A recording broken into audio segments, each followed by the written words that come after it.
Tonight on BBC Radio Derby, it's all about the fourth round of the EFL Cup. Burton Albion, the first time they have played at this stage of the competition against Nottingham Forest. Both sides looking for a place in the quarter-finals of the competition. What an achievement it would be if the Brewers can make it. A very bright scene down below with Burton Albion in their yellow shirts. Nottingham Forest, of course, no need to deviate from their traditional red shirts. Plenty of Nottingham Forest fans have made the short journey, and they are in the east stand away to our right-hand side, all standing. And it's great when you look across to any terrace, because you don't really see bodies, you just see lots of heads and bright hats. And it's a very traditional scene here at the Pirelli Stadium, as of course we know, with three of the stands terraced. This one that we are in, the main stand, is an all-seater. Tony, where is this game won and lost? First goal. First goal. To me, it is the first goal. If Burton get the first goal, their tails will be up and they'll think they've got every chance of going through. You just don't want to get Forest, get one or two and make it a very uphill task against an experienced squad. And actually keeping the away crowd quiet. You often talk about keeping the home crowd quiet, but they're a boisterous lot over there. If they can calm them down early, then that's a great start to the game. Yeah, I think it's all about, Burton start positive on the front foot. They've got a couple of big attacking players back in Fraser and Templeton. And big night, Boyce, Boyce is the key to me. Obviously Forest will identify him as a key man, but if he can tie up the two centre halves, a little bit of space for Allen and Fraser to get close to him. And you mentioned the lack of mobility, shall we say, in Michael Dawson and also Michael Heffeler. They are two very big centre halves, and Boyce will fancy his chances, because not only is he's got a bit of pace to him, but he's very good at holding the ball up as well. Yeah, he's got a strong upper body, upper core, and he does hold the ball up, sticks his backside out. He's not as good as Akinfenwa at that. He's probably the best in this division, but he does hold the ball up well, and he's very precise with his passes. We saw that at Portsmouth last week, where towards the end of the game Cole went up front and he dropped into like the number 10 position, and it was almost like what Nigel Clough and Teddy Sheringham used to do, just that little short little deft passes into runners and things, and you could actually see him playing that role in the future. And without being rude to Akinfenwa, he's got more of a backside to work with as well. Well, as we heard, the tragic scenes on Saturday with Vichai Siwat Anaprabha tragically losing his life in a helicopter crash. It really did rock the footballing community. All the players will be wearing black armbands, and we will now have a minute's applause before the game on the referee's whistle to pay respects to Vichai Siwat Anaprabha, the Leicester City owner, and the four people who tragically lost their lives on Saturday evening. We'd ask you to be upstanding and join us in a minute's applause, which will start and finish on the referee's whistle.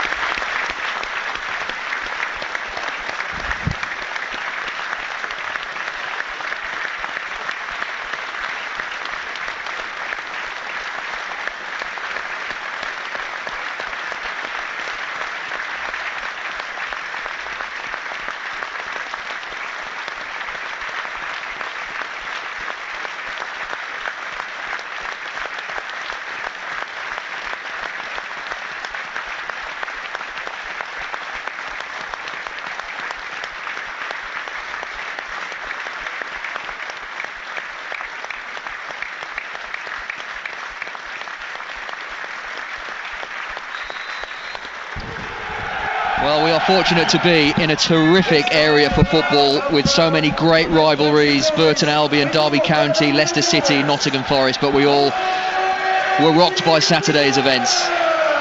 And it's great to see everyone come together and pay their respects. It's Burton Albion against Nottingham Forest, a place in the quarter-finals of the EFL Cup at stake. Your commentary team, Tony Bentley and Mike Perkins. Here we go then, ladies and gents. You're listening to Sports Scene on BBC Radio Derby. Burton Albion v Nottingham Forest. The Brewers in their yellow shirts, black shorts and yellow socks. Forest in red shirts and white shorts and red socks, and they get us underway with Dawson launching the ball into the left back area where Akins is up against the only man to retain his place from Forest lineup on Saturday, Matty Cash, the 21-year-old. I suppose his legs are young enough, they might say. The Brewers side is Evtimov in goal. Akins has just taken the throw in down the line at left back. McFadzean and Brayford, the centre halves. Fox at right back. Quinn, Allen and Fraser are the midfield three, and Hesketh, who's wide on the right, just closing down the full back. Osborne for Forest. Then it's Templeton wide on the left, and Boyce leads the line up front. The ball's back with Evtimov. It's 0-0, and he's passing it out to Brayford, who leaves it to Fox, and then comes to Quinn. Brayford picks it up again, and he knocks it to his left to McFadzean. Burton just keeping it at the back. An interception as the ball goes forward. Watson picks it up, scored in the FA Cup final, of course, for Wigan Athletic in the upset against Manchester City back in 2013. He gets the ball from Evtimov again, and then Cash goes past his man, he slides it through. Evtimov's going to have to be quick off his line, and he is, and it was offside anyway, so all of that was immaterial. A quick start to the game, Tony Bentley. It all came though from a poor kick out from Evtimov, and 2 passes later, unfortunately, he strolled offside there, the striker. Well, he will be looking to impress on a big night. The Forest lineup stealing goal. It's Osborne, Dawson, Heffler and Yanko from left to right across the back. It's Brigcutt and Watson sitting in front of them in a 4-2-3-1 formation. Diaz wide on the left, Cash wide on the right. It's Gonçalves in behind the striker Soudani, who's the Algerian-born 30-year-old who's up front. Only started 1 game so far this season, but he does have 2 goals to his name, so it's clearly caught the eye of Artur Karanka, the Nottingham Forest manager, and that long ball is headed back to Evtimov, who's had a good number of early touches, and he's getting another one here with his left boot, and it's long and high up towards Boyce, who collides with Heffler, and it comes down to Allen, who's scrapping about as he often does, often goes unnoticed in that role supporting the striker, and Burton will have to be all about this. Big opportunity for them this evening as the ball goes back to Steele, who had that eventful first round match as we were mentioning in the build up, and it goes down the line to Cash once again. I'm sure we've, as well as the Brewers fans this evening, got 1 or 2 Rams fans as well checking in on the old enemy ahead of their trip to Stamford Bridge tomorrow night, and it's the old enemy, so to speak, certainly when you're on BBC Radio Derby, who have the ball, and it's Dawson at the back. I've already been told off from our good friend sitting next to us in the director's box for not wearing a hat on such a cold night, Tony Bentley, and I will maybe rectify that as the season goes on. The ball's been played out to the right foot centre half Heffler, and it's up towards Gonçalves. He can't quite control it though, and Dawson will bring it under control with his chest. He's put under pressure by Boyce as he gets it back, and Fraser's already chasing down the long-haired Heffler, who humps it up the pitch towards McFadzean, who wanted to head it and almost ended up bent over double as he had to, but it's back harmlessly to Evtimov. Score remains 0-0 in the early stages. I'm not sure what McFadzean was trying to do there. We often see Akins going down because he likes to chest the ball onto his knees sometimes, and then somehow manages to spring back up. Diaz has lost it here to Hesketh, who keeps it in play neatly, and then finds Allen, who tries to help it on its way to Boyce, and he wins the first free kick of the game, or the second free kick, but the first free kick from a foul, and it will be Quinn to immediately place it for Burton. There's no point taking it. Well, they are taking it quick. It does take it quickly down the right hand side of the box, looking for Allen, and as if to prove your point, Tony Bentley, it skipped out off the slick green turf for a goal kick. Yeah, he's got the chance there to settle down, put the ball into the box, and by taking it quick, it's gone straight out for the goal kick, and any pressure they could exert is already gone. Well, Forest have it again at the back. Nigel Clough won each of his last 8 League Cup matches against non-Premier League opposition, so perhaps that bodes well for Burton Albion. Most of those have been with Burton, of course. In each of his last 5 against non-Premier League opposition have been won by Nigel Clough as Burton Albion manager, so he'll be trying to build on that this evening. It has the feel of a night that could have a cup upset in it, as Fox takes the ball, right corner of the Burton area, clears only as far as Osborne. He finds Watson, who feeds it through neatly, and Gonçalves will feed it through, looking for Soudani. It breaks for him fortuitously off a Burton player. He puts the cross in from the left, McFadzean's there, and it goes over his own crossbar and out for the first corner kick of the game from the left. It's one of those things that it is nonsense ultimately saying it feels like a good night for a cup upset, but it does have that feel, just the cool in the air, the way almost we'll see the frost falling through the floodlights later on. It feels if Forest don't fancy this, they could be in trouble, Tony. I hope so, but that was a little bit fortunate with that, getting that corner. Fox's clearance hit Quinn and just bounced out in their favour, and fortunately McFadzean, taking no chances, hooked it over his own bar. 6 minutes played, it's into the box and headed over the crossbar by Dawson, but he was never really going to keep that down. He was above the height of the crossbar when he connected with it, with some power, and it's over the top. But first shot of the game, not on target from Forest, but 6 minutes played, it's still 0-0 the score. It's got to be careful, haven't they? The two big centre halves coming up for that situation. Burton haven't got a lot of height out there defensive wise. Akins and McFadzean are probably the two tallest players, with Fraser the third. Yeah, very much a makeshift back four for Burton Albion this evening. They're lacking in left backs. McCrory and Hutchinson both aren't fit.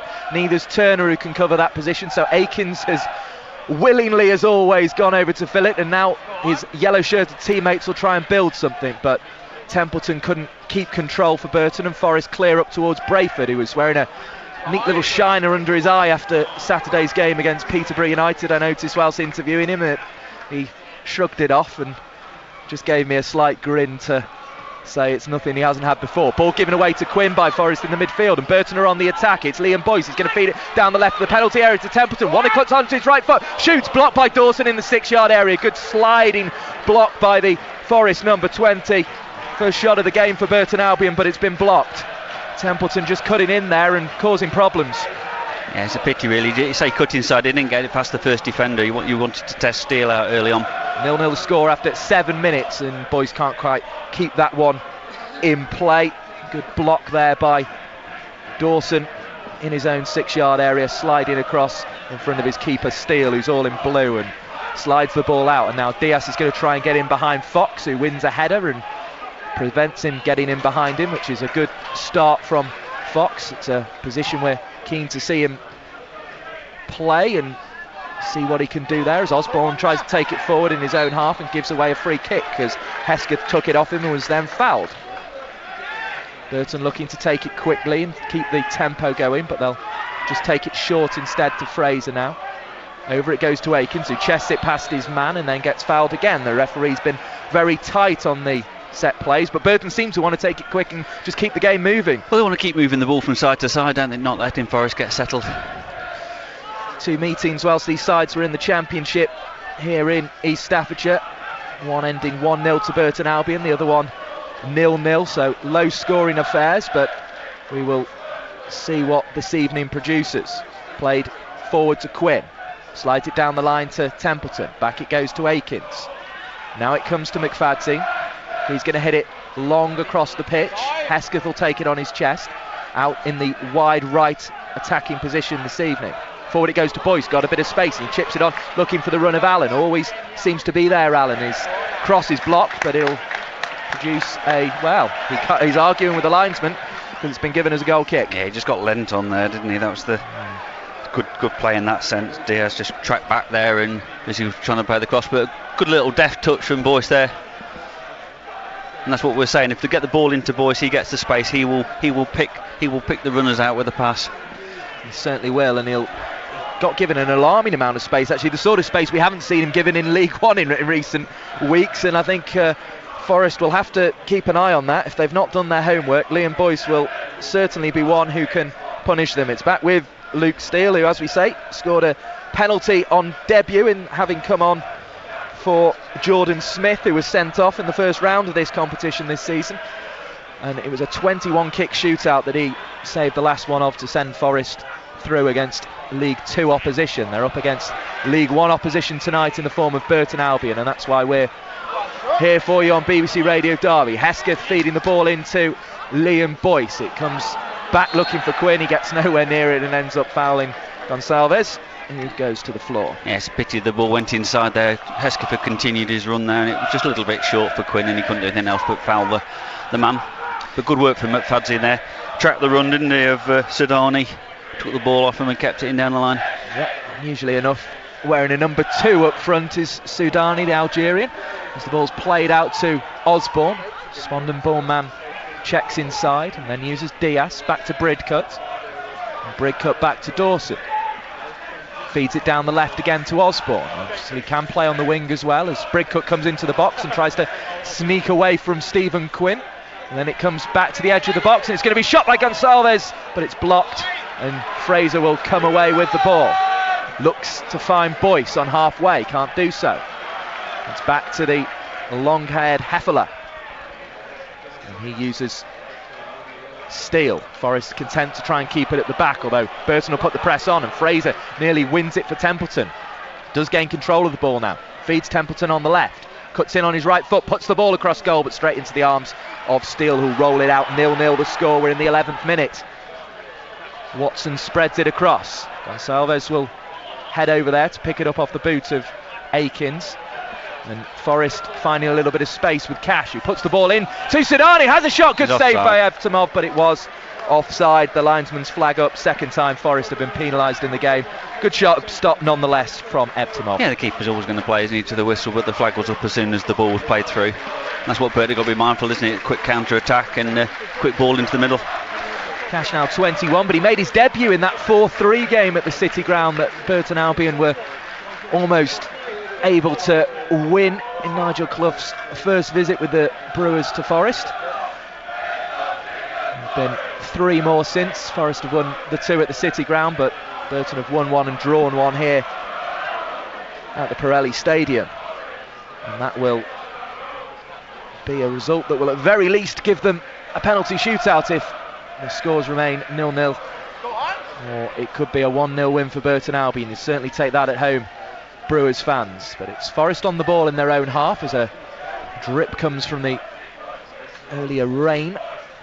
It's early this morning, so it's strange that the top of the stand, the south stand, still dripping in front of myself and Tony Bentley. You haven't been able to save your usual seat tonight. It's all rather crammed here, although I see there is one spare next to Chris Coles down the row as the ball goes forward, and it's going to be chipped over, looking for Gonçalves. He can't control it though, and Hesketh will come back and tidy up, and he feeds it back to Evtimov, but he prefers his left boot, and it made it a bit of an awkward clearance that didn't quite make it to halfway.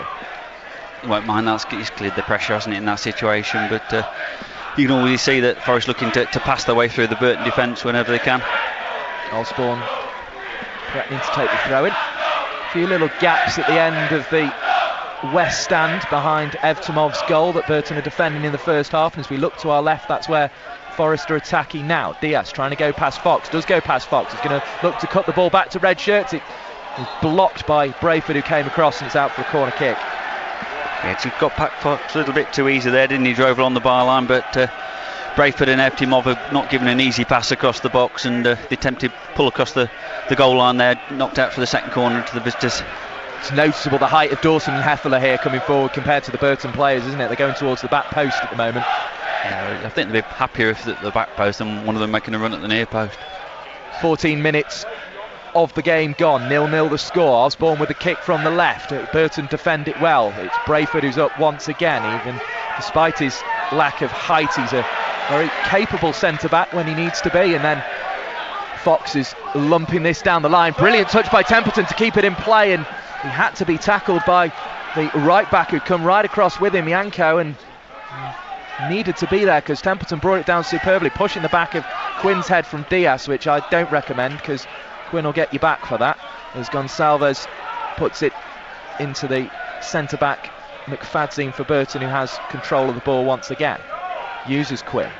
Now the long-haired Brayford. Players wearing black armbands tonight in memory of those who died outside Leicester City Stadium on Saturday night in a helicopter crash, including the club's owner. Boyce brings it under control now off Hefele, and immediately the ball will be chipped into the box looking for Fraser, but he couldn't quite get there, and the apologies were forthcoming from Hesketh, who drifted over to that left-hand side. Well, they swap, you know, Templeton's come out on the right, Hesketh's on the left, just to see what's happening. Yeah, and of course Templeton came on and played that role at the weekend and looked very effective. I think they were planning to switch him over to the left and then thought better of it, but it didn't produce the second goal that Burton needed for a point on that occasion. Forest have been in good form since their last League Cup win away from home, taking 7 from 9 available points since they beat Stoke City at the City Ground in the last round of this competition. Watson jumping all over Jamie Allen this time, and another free kick given away by Forest. They don't seem shy of giving them away as soon as Burton come into the Forest half. I think they're under orders not to let Burton settle, aren't they, too much?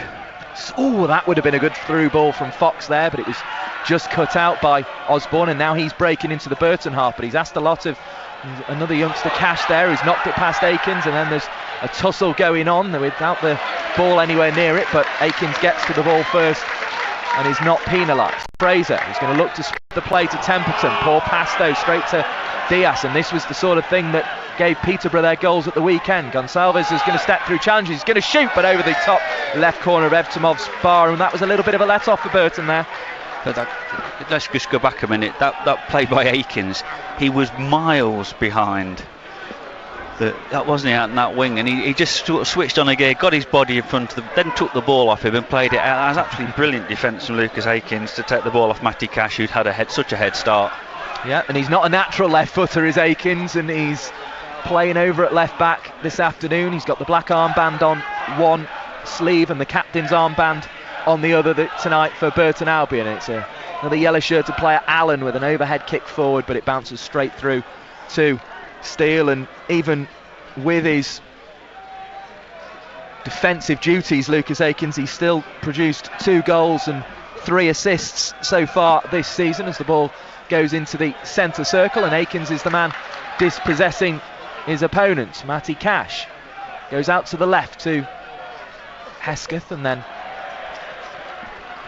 as it goes back there, it's out of play, and 0-0 the score. 17 minutes of this match here in East Staffordshire this evening between Burton Albion and Nottingham Forest. You're listening to BBC Radio Derby with Mike Perkins and Tony Bentley.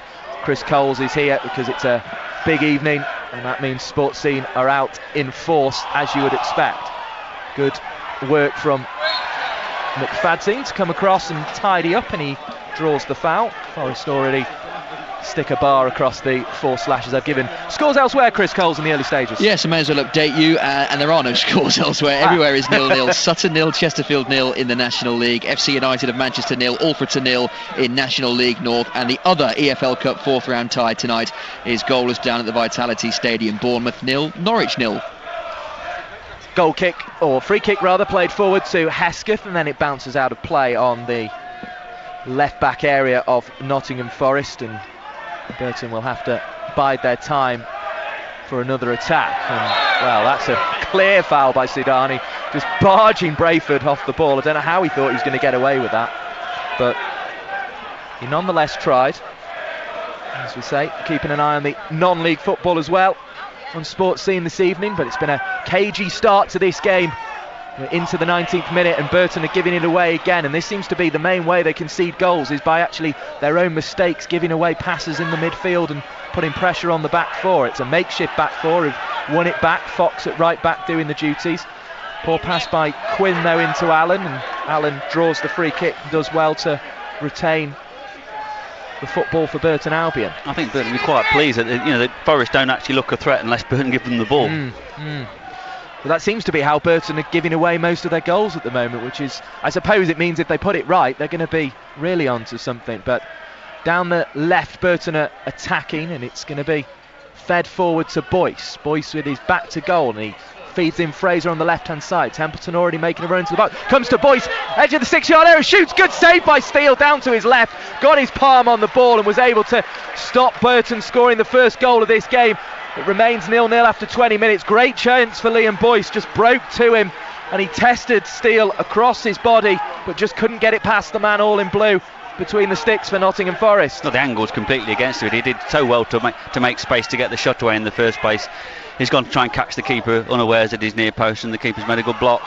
Scored from a similar angle with his head against Southend United when Fraser retrieved a ball that had gone out to the left, and he sort of headed that one into the ground up and over the keeper, but Steele was a lot better set this time and had a lot more time to prepare, and even though the space opened up for Boyce when he shot to the keeper's left, the goalkeeper was able to get a firm hand on it. But twice Burton have led to blocks being needed in the 6-yard area, one from the goalkeeper, one from the centre back Dawson. At the other end, Forest have gone over the bar on 2 occasions.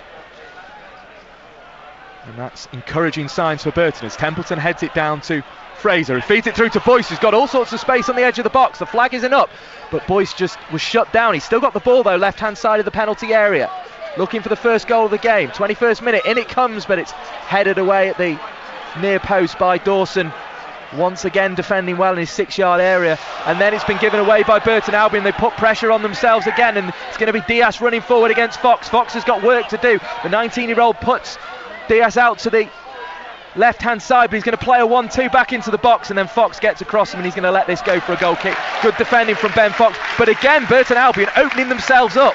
Just with a careless header, wasn't it, from McFadzean there, and 2 passes later and Burton up against it, but Fox did very, very well there. Forest tried to play the 1-2, didn't they, to set him back through.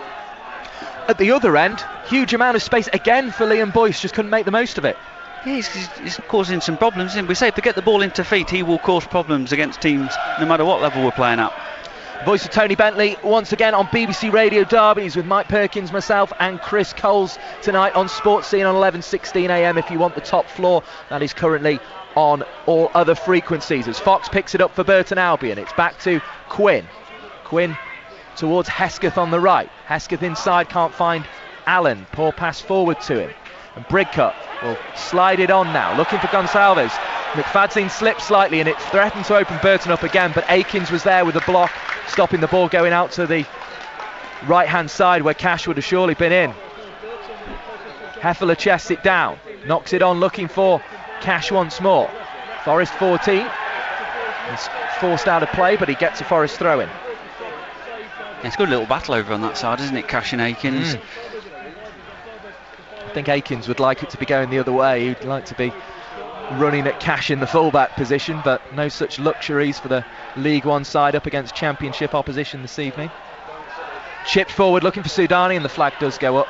Burton players that were convinced, and it was a good job the referee or the linesman on that far side agreed, but he certainly did. Sudani's got to be careful here. He's having a talking to from the referee because he chipped that over the bar for absolutely no reason. Foreign impetulance. The Algerian-born 30-year-old playing up front for Forest this evening. He knocked it over the crossbar. Algeria, a tough team over the years in World Cup competitions, and Sudani will no doubt be looking to be involved in them in the future. In Championship football at the moment, we're past the halfway point of the first half, and it's been on as even so far. Forest with 2 shots wide of the goal, and over the crossbar in fact, and Burton Albion testing Steele through Boyce and testing Dawson's sliding defensive technique through Templeton, but neither of them able to break the deadlock. 0-0 the score. We're into the 24th minute. Just a second free kick Burton had given away, but because of the angle, the 2 centre-halves are coming up for this one. Yeah, and they are noticeably taller than most of the Burton Albion players. I think only Akins and McFadzean can match them, and they're already peeling off towards Fox. Boyce has gone in there to help him. We know he can get up and head a ball defensively as well as offensively. Diaz peeling off the back here as well. Hefele's slightly further forward, but he's should be marshalled by McFadzean, although he's got Sudani to deal with as well. But Quinn deals with it quite easily, booting it out for a throw-in. You don't mind if it doesn't meet the first man, does it? And when the first man's able to volley it out, just sort of ankle height, is even better. Yeah, he was quite happy with that one, was Quinn, who's come in and had quite an impact in the Burton Albion team, as Templeton knocks the ball away to the right hand side of the Forest attack. They have to come back now to Watson. He finds Hefele. Hefele slides it on down the line, and now there's going to be a chance for a 1-2 to be played on the edge of the box, but again Sudani is left frustrated, and Akins will clear it forward. Watson heads it across, and it's into the path of Allen breaking up forward. I often feel sorry for Allen because his contributions almost go unnoticed, because he's always willing to get forward and join in the attacks, but he often is dealing with poor passes or breaking balls off opposition players like that. But he's got 3 goals this season in all competitions as a reward for his efforts so far, and he's already up chasing the ball back to the goalkeeper Steele now. It's over Hesketh's head in the 25th minute as Forest try to break out their own half, but Osborne has to go back to Dawson once more. Hefele has it right of the centre circle. Forest, you feel, just happy to be patient at the moment as it goes forward again to Diaz, who loses it, and then Brayford and Fox play a 1-2, a 3-4, a 5 and a 6, and then clear it into the Forest half. Now it comes to Bridcut, and then out to Osborne, and then the 1-2-3-4 will be played by Diaz and Osborne this time. Just seemed as if they wanted to feel the ball on their boots for a second. Diaz feels it again on his boots now, and he's going to be able to feed in Osborne down the left-hand side for Forest. Chance for him to cross, pulls it back, but doesn't get it past Quinn, who's doing good defending, but then Fox can't clear. Sudani will put it across goal, but there's no one coming in at the back post. Cash was arriving a little late, and it will run out for a Burton throw-in on the far side. Yeah, I think he's a little bit off balance there, Fox. He just gifted it away, didn't he, unfortunately? But I'd like to see Burton get the ball out to Hesketh a little bit more. He's been a little bit, underused out on this side. Making his 12th appearance in all competitions tonight. 4th time he's played in a cup competition, as the ball goes back to Dawson. He feeds it forward, but Boyce is quickly closing down. And then Watson, the FA Cup winner, steps over the ball and plays it back to his goalkeeper Steele. And Forest are going nowhere in particular at the moment. In fact, they're going back towards their own goal, if anything. See a little bit of steam coming off the top of one of the cooling pipes of the factory over there. That's just about all that's visible of the view behind the north stand, which has Burton Albion supporters looking on, waiting for their team to have an impact against the Championship side. Boyce has gone closest in the game so far, but it's defending for Burton to do again. Cash up against Akins on the right side of the Burton penalty area. Cash gets the better of him for the first time, but it comes up off the foot of the defender, McFadzean, I think it was there, and into the arms of Evtimov, dressed all in light green. He's not been beaten many times, has he, Akins there, but Cash just got to the byline, pulled that ball back, unfortunately it caught McFadzean. Yeah, it's the first time I can really recall Cash being able to get past him and get a meaningful cross in. Bridcut with fluffy black hair on top of his head. And then it's over to Heffler with almost, if you would know what Jimmy Bullard, the footballer, looks like, Heffler's not too dissimilar in terms of haircut at least. He's a little bit taller and a lot stronger. Got a goal up in Manchester. FC United lead Alfreton by 1-0. One thing I always notice at this place, and I don't know any other club that does it, is the familiarity of the scoreboard. It's always Brewers, obviously, but I've noticed that it's Forest rather than Nottingham Forest. And when I was here many moons ago, when Birmingham City were here, it was Blues. I don't know any other club that does that. I like it. It might just be it's quite a new scoreboard and they've not learned quite how to program in the longer letters yet. I don't know, but possibly. Yeah, it does seem a nice touch, and it's It said posh on Saturday. It did say posh. Yeah. Perfect. Yeah. There you go. Unfortunately, from a Brewers perspective, it read 2-1 to the posh against the Brewers on that occasion. But it's 0-0 at the moment between the Brewers and Forest are trying to escape their own half, as they often have been in this game. At least it doesn't say Notts Forest. That would annoy him. Yes. Mind you, they're sitting underneath it, so they wouldn't know it. And they wouldn't know. The ones in the stand that at the side. That would be quite a cruel trick. They could maybe play on them at half time, but the fact we're having a laugh and a joke maybe tells you that the football is going nowhere from Forest, and they've given it away, and Boyce is going to be able to mount an attack for Burton Albion. He's thinking about a shot, slides it into Hesketh on the right of the box instead. Hesketh encouraged to shoot, he doesn't. It comes back to Boyce again, he will shoot, it spills out for a steal. Will this be the first goal? No! Templeton's effort is blocked, and it comes away to the right hand side now for a throw-in, and Templeton has his hands on his head because he could have given the Brewers the first goal of the game there. Great play, wasn't it, from Boyce? Got a powerful shot, keeper couldn't hold it, it came back out, and both Allen and Templeton in there, but he stood up quickly, Steele, and blocked Templeton's shot, which was a little bit too close to his body. Fox trying to create another attack, slides it into the box, and Heffler has to clear it out. It's going to be a corner to the Brewers on the right hand side. Good pressure. Much better from Burton. They've got the fans going now, isn't it? That's what you need. They don't look too happy when Burton get that ball into feet, and we saw that there. They were able to work the ball on the box, make that space for Boyce to get that shot in. Well, 2 shots in the 29th minute, as close as either side has come in this game. Boyce's effort blocked as this corner kick comes in from Hesketh, looking for McFadzean, who has 3 goals this season, but doesn't reach him, and Forest are going to try and break away, and McFadzean gives a blatant shove in the back of the Forest man and concedes a free kick. But best moment of the game in the 29th minute there, Steele coming out off his chest after Boyce's powerful effort from the edge of the area, and Templeton, I think, felt he really should have scored, but the keeper did well to get down and smother the shot at the second attempt, making amends for not being able to hold the first one. But Burton looking the better of the two sides after half an hour of this game, Tony Bentley. I say it's taken a little while to, just to see what Forest are all about, but as we said before the game, I think if Burton keep the ball on the ground and try and work it around the Forest defence, then that's going to be where they'll get fruition. Fourth foul of the game given away by Burton here. Free kick taken short, and Watson will slide it across. Now Dawson uses Osborne, but it was telegraphed and Hesker's stolen it. The Southampton loanee is running towards the right corner flag, up towards the edge of the box, in fact. So where's it back? Looking for Allen. Penalty, surely. Referee's whistle goes. He points to the spot, and Burton Albion have a penalty and a great opportunity to take the lead. It was Allen. We say he does so much selfless work. Well, he got across his man here. It was a sliding challenge, and Allen went flying to the floor. And in the 32nd minute of this game, Burton are going to have a great opportunity to take the lead. Tony Bentley. All came from Hesker intercepting that ball, burst down, played it behind the onrushing boys into Allen, just inside the box there, and Bridcut comes sliding in, took his legs away, clear-cut penalty. Well, Liam Bridcut giving away a foul on Jamie Allen. We mention he's a scrapper all the time, and he got across there, and he's given the Northern Irishman, Liam Boyce, 7 goals this season, 2 of them in cup competitions.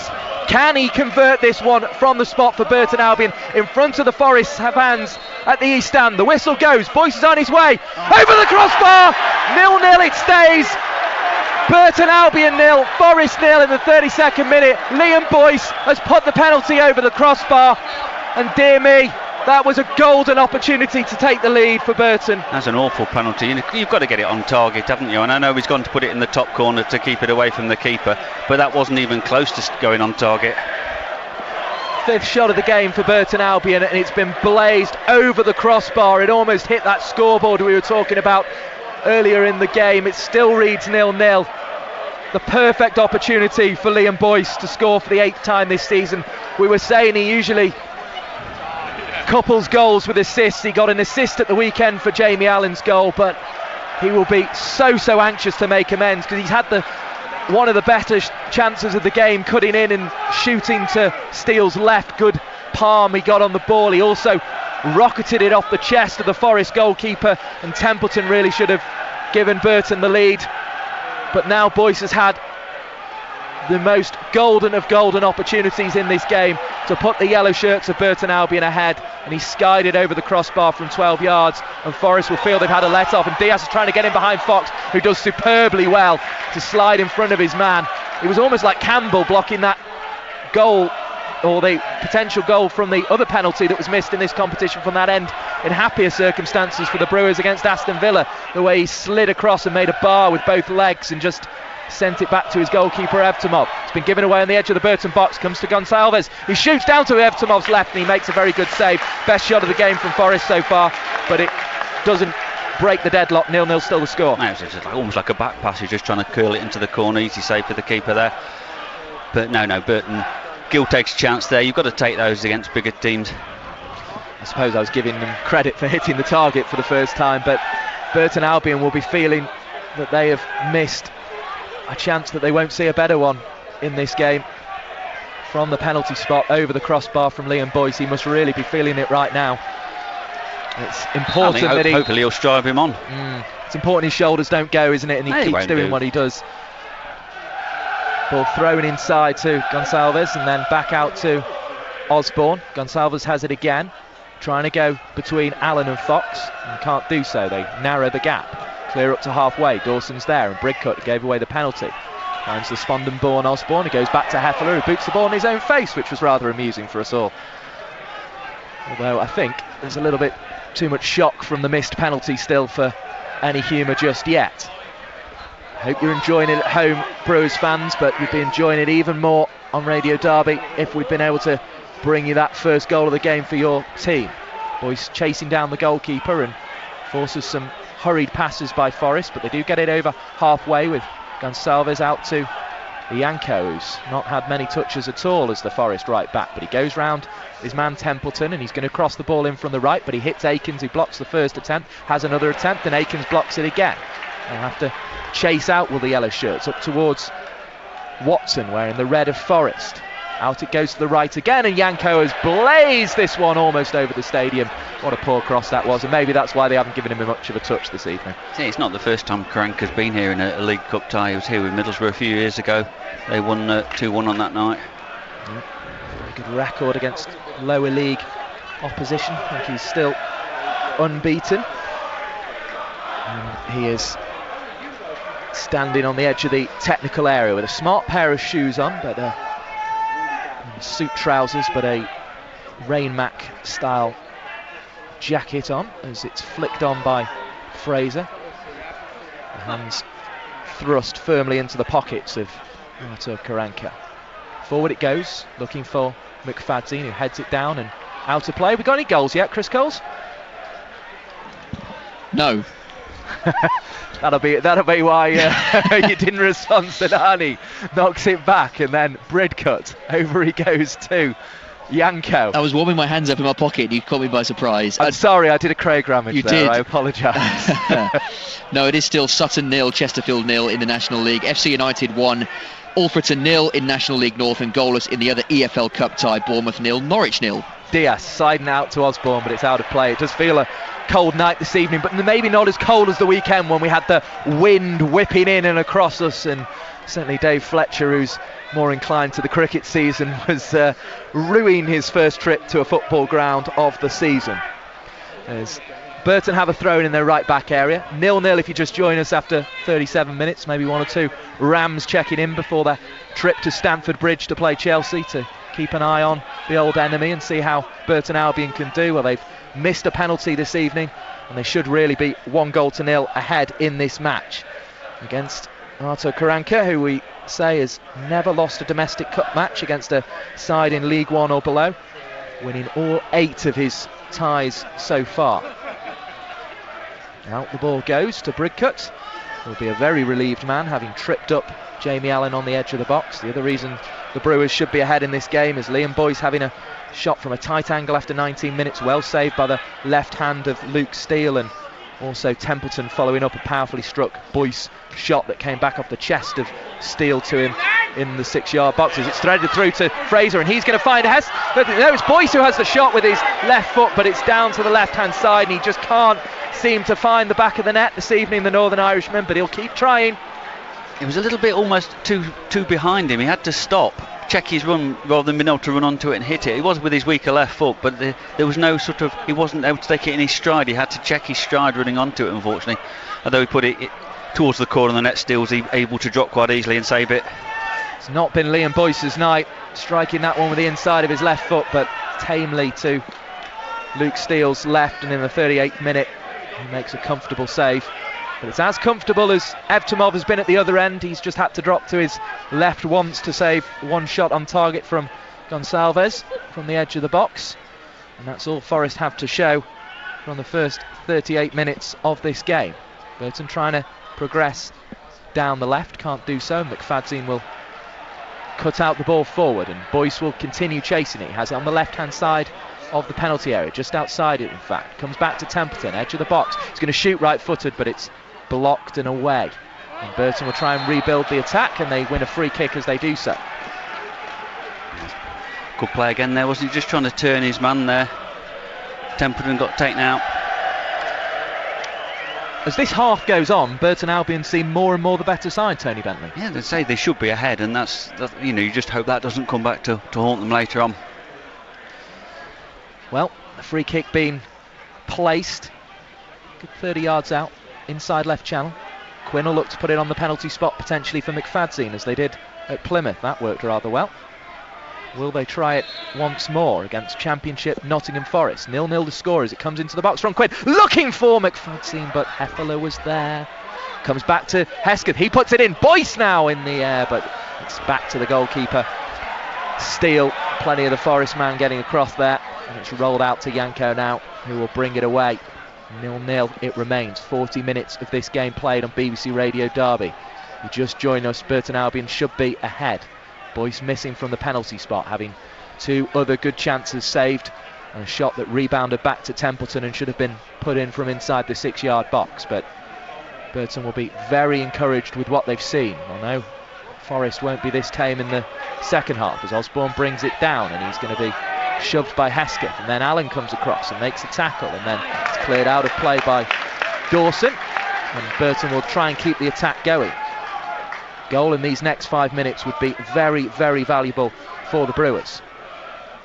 I feel their first half display deserves it, perhaps needs it. Players wearing black armbands on the sleeves of their yellow and red shirts in memory of the Leicester City owner and those who died with him in a helicopter crash. Akins plays it forward. Hefele cuts it out there. It's forward to Gonsalves, the only man to hit the target for Forest so far in the game, and Burton win it back, and they're on the attack with Fox and Hesketh looking to link up. Fox went on the overlap. Hesketh nearly gave it away there. Comes to Fox now. Plays it in looking for Hesketh, and all of a sudden Watson bring it away for the red shirts, and this is where Burton have to be careful. The only times they've been under pressure have been their own doing. Goes out to Yanko on the far side, but Akins has got him marshalled, and again it's another absolutely appalling cross. That's a professional footballer who's done that twice. He's skied it out of play. You know, we say other times that the Championship players react quicker and think quicker, and you know, maybe some of the interceptions are because the Forest players are Championship players and they play at that level for a reason. But you know, Yanko doesn't cross but at Championship level. Looked like he kicked a football in about 3 months by the effort he put in there. I certainly found it amusing on the row behind us in the south stand, I can assure you of that. Brigcutt takes it on his chest and knocks it over the top looking for Sudani. The Algerian brings it down now. He's got 2 goals already in the league this season. Feeds it back to Brigcutt. Now finds Yanko, who plays a better pass into Brigcutt, who's tackled well by Fraser. Then it's chipped over the top looking for Sudani. He shoves McFadzean to the floor and then he knocks it out, but it comes off a Burton player and it'll be a corner kick. Yeah, just the time you've got to be careful, haven't you? A couple of minutes before the interval, really, by the time the kick's taken. Yeah, it'll be a very bad time for Burton Albion to concede, especially given they should have been ahead in this game.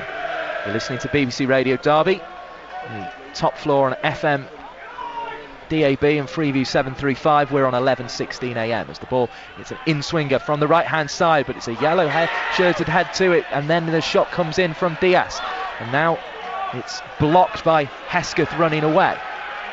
Comes to Yanko.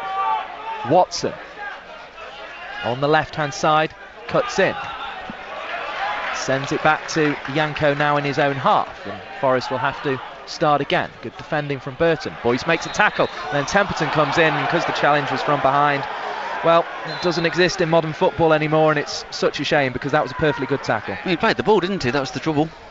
Yeah, and a very adept tackle there did the Northern Irishman Liam Boyce, but he remains on 7 goals despite having a penalty kick that went over the crossbar, and 3 other good efforts on goal in this first half for Burton Albion. He was thrust out on the left and did that work willingly on Saturday against Peterborough United, but he's been causing problems through the middle this evening without the reward of a goal. Allen chases his man back. Boyce looking to do some tracking back now to Brigcutt. Out it goes to Cash on the right hand side. The 21-year-old crosses, but straight into Akins again, who's had a very impressive half as always, Tony Bentley. He's put some good blocks in there, hasn't he? It's not the first time he's got his body in the way, stopped the cross coming in. The only time we've seen him struggle was that game against Wycombe, where it just felt one too many out of position, but he's come roaring back and has been in excellent form. As we say, he's managed 2 goals and 3 assists despite being right at the back of the Burton Albion team for much of the season. It's trickled back through to Evtimov, who will clear it in the final minute of the half, up towards Boyce, who just couldn't bring that under control. And it's one of those nights for the Northern Irish striker where things just aren't going his way, it seems. Chris Coles will have any goals that do materialise in the few fixtures we have tonight at half-time. He'll bring you up to date with all the scores. We'll also have Sutton versus Chesterfield, which is taking place, and FC United versus Alfreton in the non-league football. Josh there up in Manchester following Alfreton. There'll be 1 minute of added time, and we're already into it as Forest try to escape their own half with Hefele. It's a long ball looking for Cash, who is the only player to remain from Saturday and has been their main bright spark. As the ball goes forward to Boyce, who exchanges a 1-2 with Quinn and then wins it back as it comes forward and battles for the ball again. Good play from Liam Boyce that. Fraser now out to Templeton. Allen jogging through the middle. Fraser's made a run too, and he takes it in the inside left channel. Through the legs he went of the defender Yanko. Maybe a bit ambitious because Yanko clears away to Quinn, but can Burton mount one more attack? 20 seconds of the half remaining. Akins going on the attack for the first time in the half, but he's blocked out. But Quinn retains possession, and now Templeton. Back to Quinn he goes. And now Brayford on halfway. Burton need to be quick if they're going to create anything. We're into the last 10 seconds of normal time. Allen lays it off. Brayford slides it forward to Hesketh, and that is all we have time for in the first 45 minutes of this game. 0-0 the score between Burton Albion and Nottingham Forest, but it should really have been 1-0 to Burton Albion.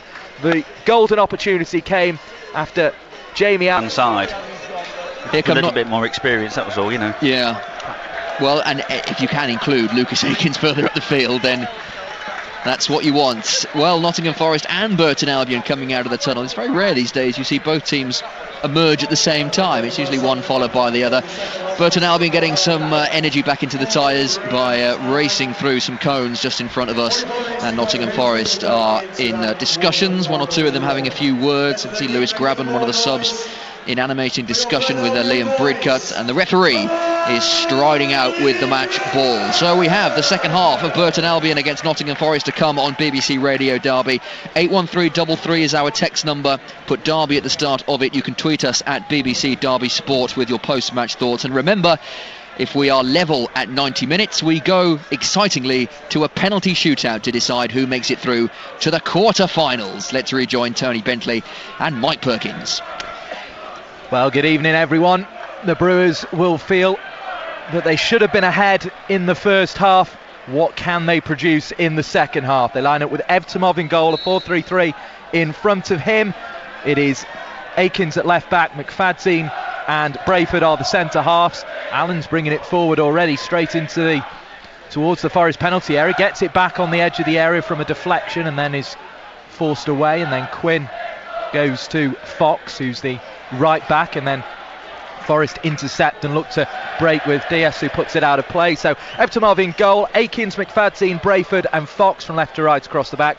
Quinn with Fraser to his left and Allen to his right. Templeton wide on the left of the attack, Hesketh wide on the right. It's Boyce up front, Forrest to Steele in goal. It's Osborne at left back. Dawson and Hefele are the centre halves. Yanko at right back. They've got two sitting in front, Bridcut and Watson. Three more attackers in front of them. Diaz, Gonsalves in behind the striker, and Cash on the right.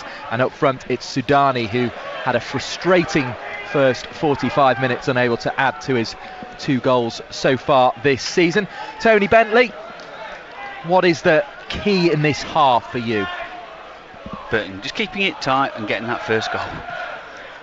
Akins on the half volley sends it spinning towards Boyce, who's headed it back inside, looking for Fraser, who'll chase down Dawson, and Dawson goes back to his goalkeeper Steele, who was called upon on at least 4 occasions, but wasn't called upon perhaps when he was most expecting to be, when Burton had that penalty kick. But that's all in the first 45 minutes. It's 0-0 after a minute and a half of the second 45, and that's what will decide this cup tie. And if it doesn't, we'll go to penalties. Free kick to Burton on the right hand side. I think Dawson's going in the book here for that challenge on Boyce.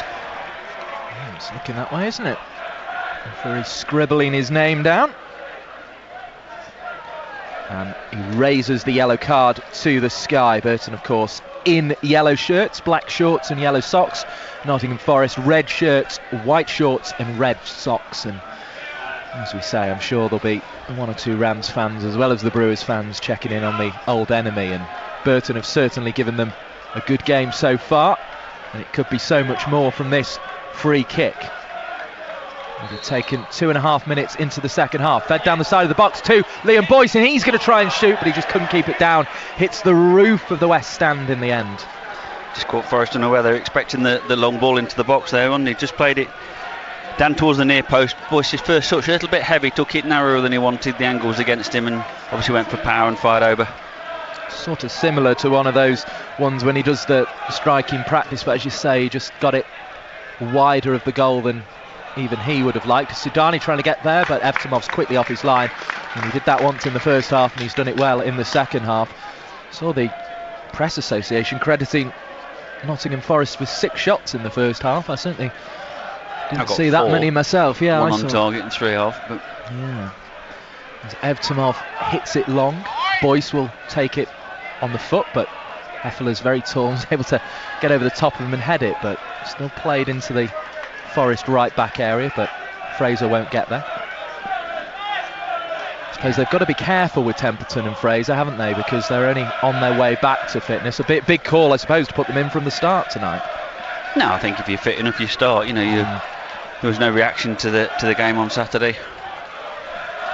Thrown down the line and headed back by Cash, and then on by Sudani, but only to Brayford, who's having a comfortable game at centre half so far. Hesketh and Fox exchange passes, but it goes into the full-back area of Forest and out for a throw-in. Left-hand side. As the red shirts will try and escape their own half. It's thrown down into the turf, and then Dawson on a yellow card hooks it clear, and now there's a chance for Diaz to run in at the Burton Albion defence, and he's through all the way onto goal, and can he shoot past Evtimov? Good save from Evtimov, stands tall, Sudani heads it, but straight onto the palms of Evtimov again, who dives on the ball and clutches it against his former club, and 2 good saves there from Dimitar Evtimov. Yeah, stood his ground well, didn't he? Stood up on his feet there, made the first block, it bounced back up, and he stood and got the header as well.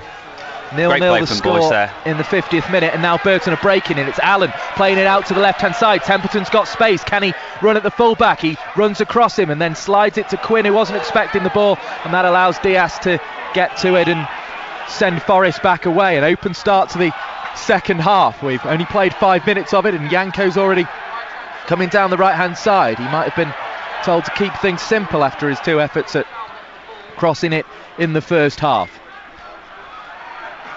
Forest go all the way back to Dawson and then try and build down the left with Osborne making a run forward into the Burton half, but not receiving it. Sudani touching it on, looking for Gonsalves, who's come forward. And Quinn regathers for Burton Albion. Finds Quinn. Slides it forward. Turns a good one from Hesketh, but the pass just didn't quite reach Allen, who's sniffing around, and now Hesketh's won it back. Right corner of the penalty area, tackled by Brigcutt. That didn't end well in the first half when Brigcutt went in on Allen, but this is a better challenge and he comes away with it. Referee not interested in Burton appeals.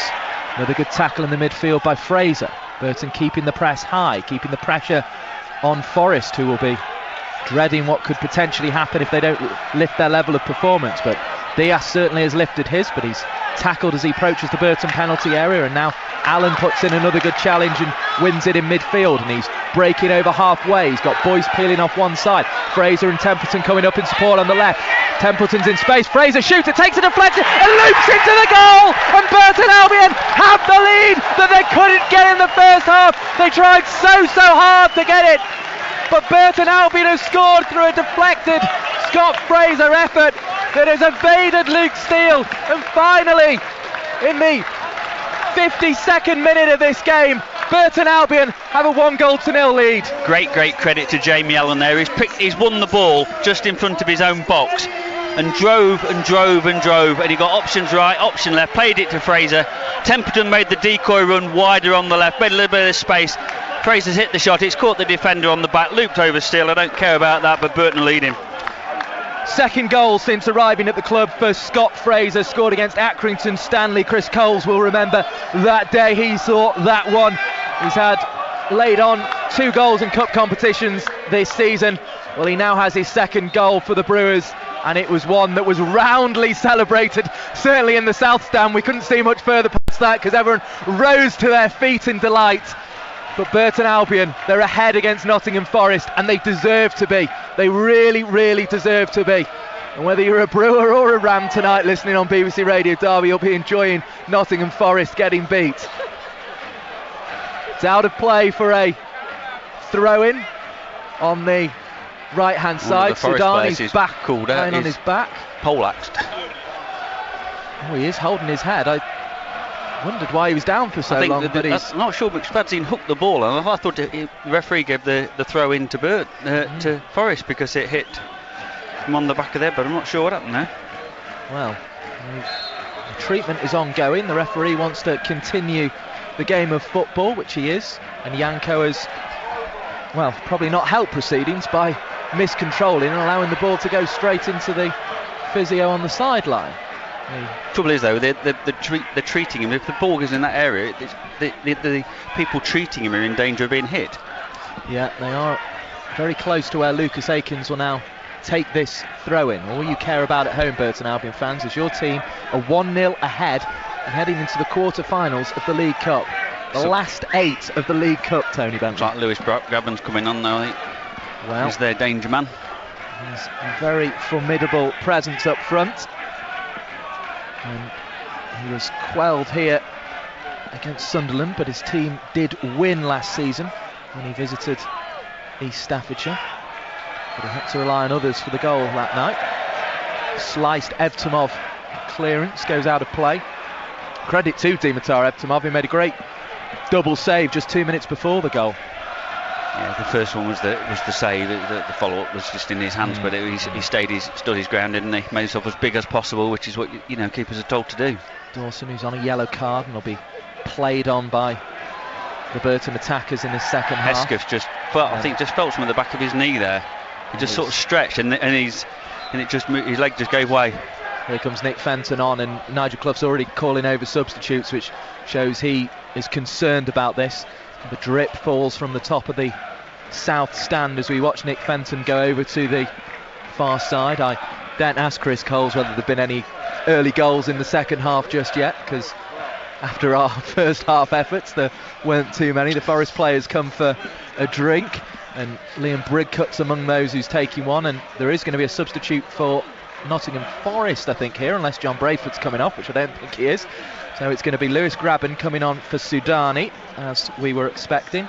Any goals, Chris? It is as you were. Sutton still lead Chesterfield by 1-0 in the National League. In the National League North, FC United 1, Alfreton 0, and in the EFL Cup, both games are 1-0 here, of course, and on the South Coast, Bournemouth 1, Norwich 0. Well, you'll be able to send your thoughts to Chris Coles via 81333, starting your message with the word Derby. You'll also be able to get in touch with him at BBC Derby Sport. Sport scene special this evening on 11:16 a.m. Burton Albion versus Nottingham Forest. And Burton Albion are leading by 1-0. Marvin Sordell's been given the nod, I think. Get stripped off just in case. Yeah, back amongst the substitutes after that hip injury, which was a bit of a mystery when first. At least he's back on his feet. Hesker's looking to try and run it off, which is a good sign, but they've got to be ready if they need him. I think Burton will want to keep their substitutes in their pocket as long as they can here with the lead. This ball's going to come into the box. No, it goes short to Brigcut, who's going to shoot, and it took a little bit of a deflection on the way through to Evtimov, but it was kind to him and took it into the body of the green-kitted goalkeeper. Yeah, wasn't a lot of pace on it though, was there? So it was easy in saying straight into his midriff. Well, Forest have managed to hit the target 3 times already in the second half, which is an improvement on their 1 from the first half. Burton Albion have hit the target once via a deflection, and it's ended up in the back of the goal after 52 minutes. Scott Fraser, who has made amends for Liam Boyce missing a penalty after 32 minutes. Now Forest try to build an attack on the left-hand side of the Burton penalty area. Gonsalves has it. He's going to chip it up, looking for the run from the back post, but though it materialised, it never really got a great deal of power on it, and it was easily dealt with by Evtimov again as Cash came in. Yeah, just got to be careful. You say the quick ball forward there, bit of pace behind it. Fox at right back there, Costin. It'll be a real test for McFadzean and Brayford up against the prolific Graben, who is one of the Division Championship's top scorers coming up to Christmas last season, then went to Aston Villa for a bit, and finds himself in the red of Nottingham Forest. Left-hand side, Forest have the ball on the attack, and Salva's trying to get it past Brayford into the box, and Evtimov just has to touch it over the crossbar in the end. I don't think he realised quite how close the crossbar was, and he was going to try and catch it, and then ended up just palming it over for Forest's first corner of the second half. It'll be from the left. He didn't want to catch his wrists on it and then just drop the ball, did he, at the feet of anybody? 1-0 the score to Burton Albion, but they've got a corner to defend. Diaz and Dawson at the back post. Cash comes to the front post. He's got a bit of space, but he's got plenty of yellow shirts to get it past. Returns it to the corner kick taker, and it comes once again. It's headed towards the far post. The top of the net rippled, but the ball was landing outside the frame of the goal, crucially. He's just dinked in around the penalty spot, wasn't it? Dawson with a flick header there, landed on the roof of the net. Got the Forest fans excited, and Mike, am I right? Did get me a little bit excited, a little bit worried for everybody at home listening to BBC Radio Derby. You shouldn't get excited because that's a Forest attack, not a Burton attack. You can get excited when Burton attack. Well, I was worried, as I say, for everyone sitting at home that they might spill their cup of tea, and with a Forest close chance there, but it has gone outside the frame of the goal, crucially, and Evtimovs remains with a clean sheet, and given this little reward against the club he spent 7 years with before being released in the summer, and he's ended up at Burton Albion on a short-term contract which was extended. Graben is caught offside as his first contribution to this game. Yeah, straight away it's a quick call, wasn't there, for the offside flag as soon as the ball went in the air linesman. They just waited for it to come down, and Graben be in the vicinity. Shaven head, but a wispy beard that Graben sports. It's obviously not the same colour as Dave Fletcher's beard, but it's a similar sort of number, I think. Quite long and pointed coming from the chin. Dave's is a little whiter in colour. Graben's still a nice black colour. Akins will chip the ball up into his hands, the Burton Albion captain. He's ready to take this throw down the line to the Northern Irishman Boyce, who will be feeling a little relieved, you would imagine, having missed a penalty in the 32nd minute. Scott Fraser scoring in the 52nd, giving Burton Albion a 1-0 advantage in this game as we approach the hour mark. And as an hour of cup football goes, Tony Bentley, you couldn't have asked for too much more from Burton. Nothing. Burton have been quite pleased, weren't they? They probably deserved the lead in the first half.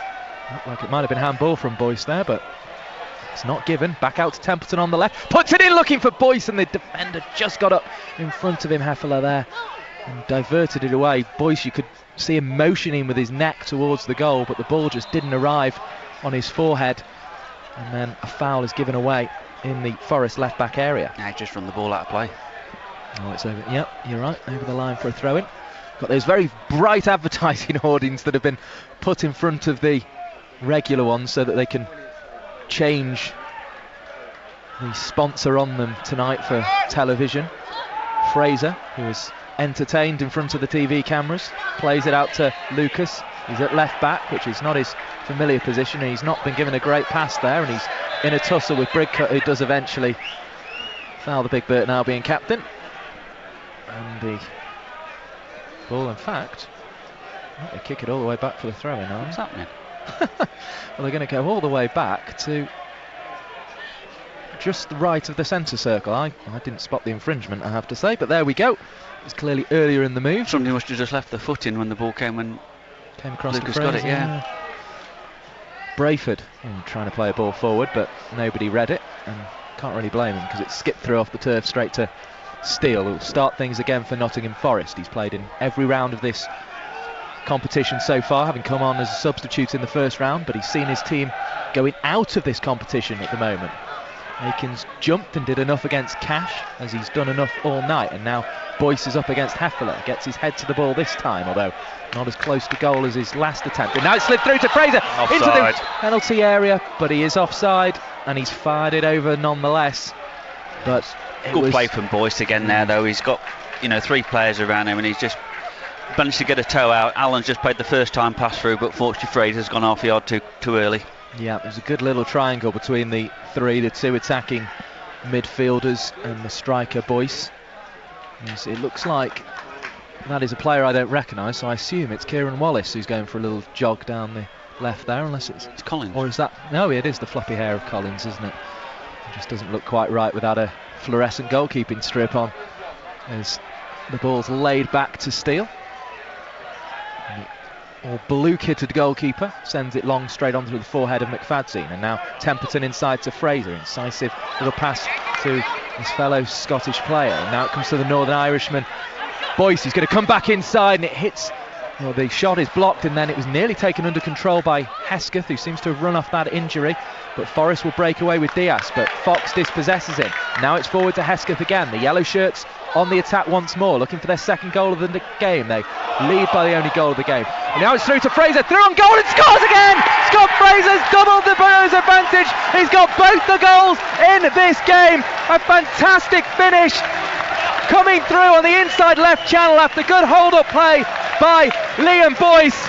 And in the 64th minute, Burton Albion are 2-0 ahead against Nottingham Forest, and boy have they deserved it. Fantastic play from Boyce. He looked like he was being fouled, but he just kept ploughing, didn't he? Went through 3 players, just poked that ball through, and this time Fraser timed his run to perfection into a bit of space. The Steele came out, he just curled it with his left foot round the keeper into the net, and Burton doubled the lead. Well deserved. A lovely little clench of the fist from Scott Fraser there.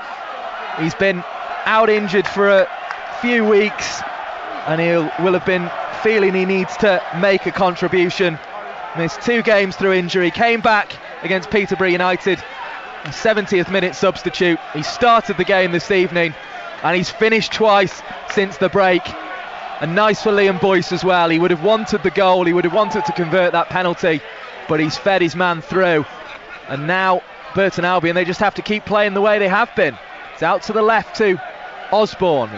Spondon-born man taking it initially towards the corner flag, but has to check back. Burton needing to be careful here now, just to see out the next 5 minutes or so to keep their advantage in the game. Forest have been poor tonight, but they still have 25 minutes in which to get back into this game, and that's the concern for Burton. Watson sweeps it to the left, and there's an excellent tackle goes in on the far side. It's Hesketh getting back. Good tackle from the Southampton loanee. Well, he looks to have shaken off that. He looked quite worrying when the way he went down, like he was holding behind the back of his knee. But he's recovered quickly, and he was involved in the build-up for that goal as well. Hefele takes it forward. Burton Albion going into the last 8 of the League Cup. It's fed through, looking for the run of Yanko, but he can't get there, and Evtimov will clear. Boyce volleys it inside nicely to Temperton, who evades Bridcut.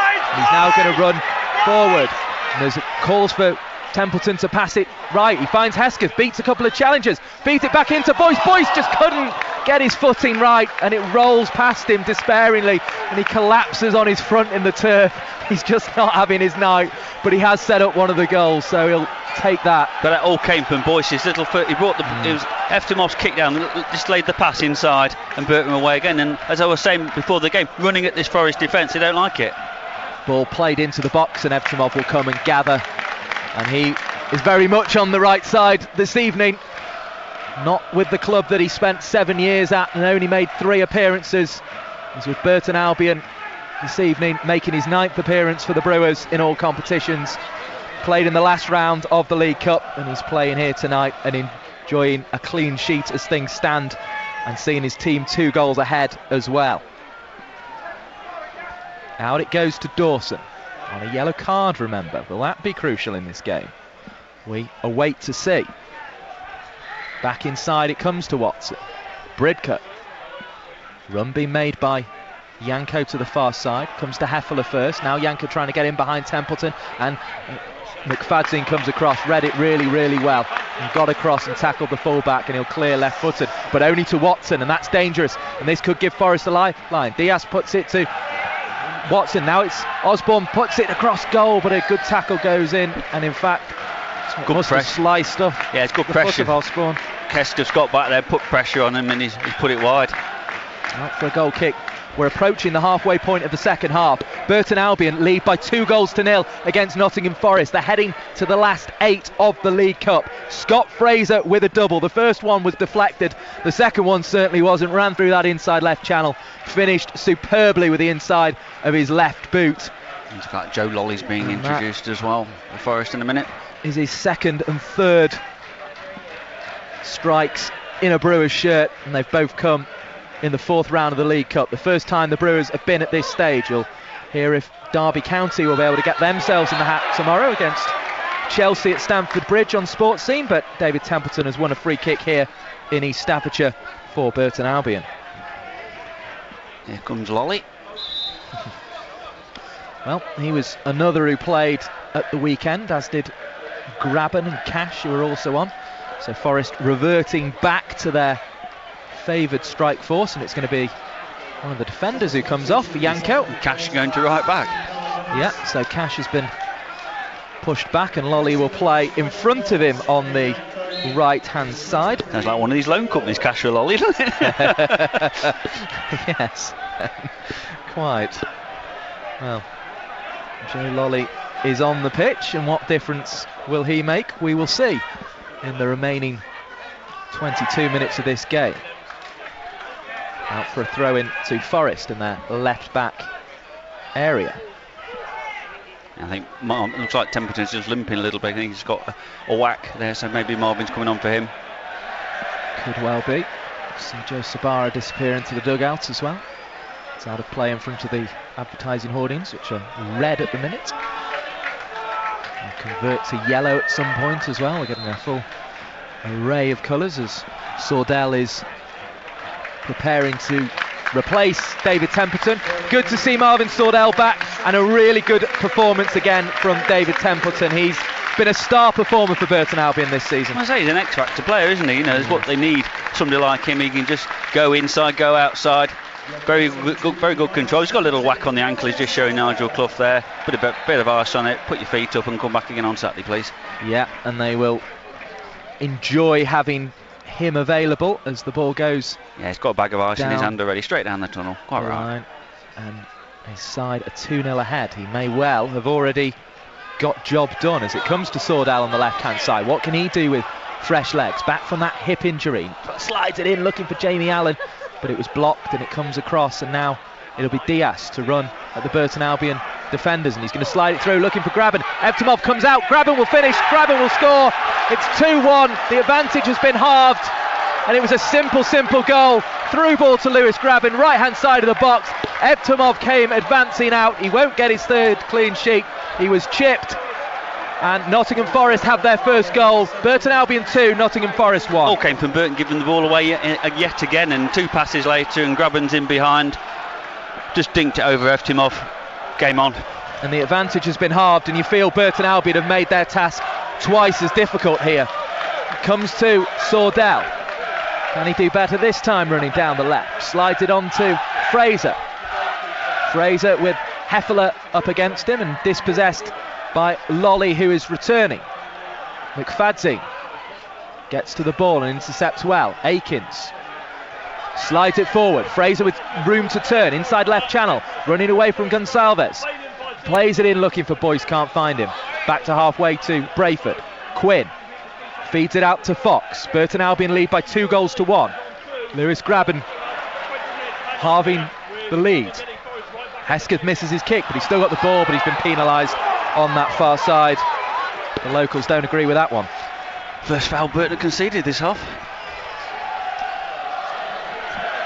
Yeah, and they are looking to defend a 2-1 lead. The Forest fans come into voice.